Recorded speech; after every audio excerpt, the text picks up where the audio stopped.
Good evening, Professor. Good evening, class. My name is Vincent. And first and foremost, today I want to greet all the fathers.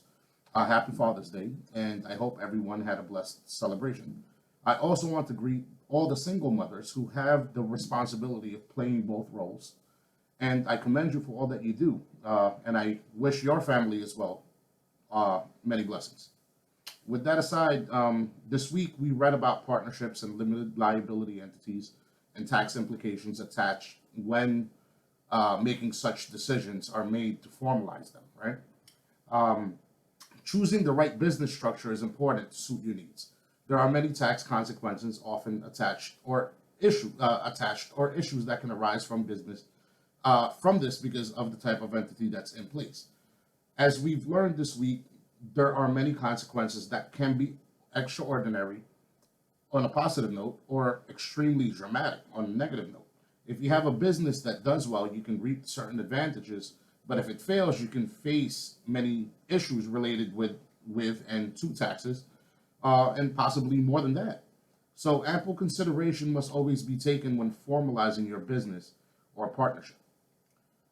So for my last contribution this week, I'm answering the last prompt provided by Professor King. And I hope this helps clarify any vagaries that you guys may have or any concerns. So this week we were given as the final scenario that Castle and Dave formed an S corporation where Castle owns 75% of the outstanding shares and Dave owns the rest, which is 25%. When the accumulated adjustment account balance hits $1 million, it distributes assets to each shareholder. The basis for each asset to the corporation is 45,000. Castle's assets is worth 90,000 and Dave's is worth 50,000. We were asked to solve three questions. How much gain, if any, does the corporation recognize as a result of this distribution? And by how much, if any, does the distribution increase Dave's gross income? And the third, by how much, if any, does the distribution increase Castle's gross income? So, answering these prompts, you have to determine two things before you can calculate the recognized gain for that S corporation and to determine if there's any increase to either Dave or Castle's gross income. And it's fairly straightforward. So, to determine the fair market value of the assets, you simply have to combine Dave's value of his assets and Castle's value of his assets. So you take that $90,000 that was Castle's assets, Castle's worth, and Dave's $50,000, which is the value of his assets. Combined, you end up with 140 grand. 140,000 is the fair market value of these assets. To establish the basis, since the basis for each is 45,000, you multiply that to determine the basis for the corporation. That gives you 90,000. 45,000 times 2 equals $90,000.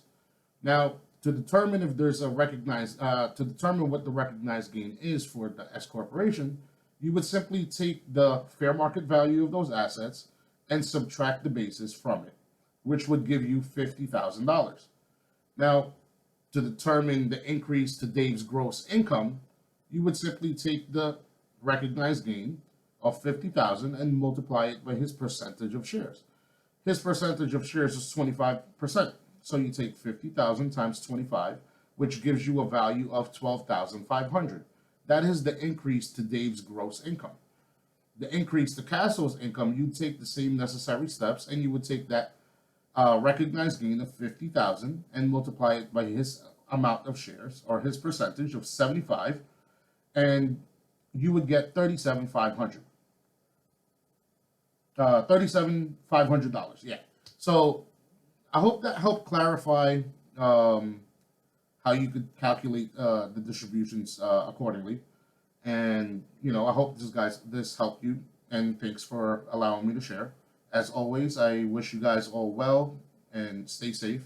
And as I said before, happy Father's Day. Enjoy your celebration or whatever's left of it. Or if you guys are celebrating late, however it may be. I wish you all well and see you guys in the next post.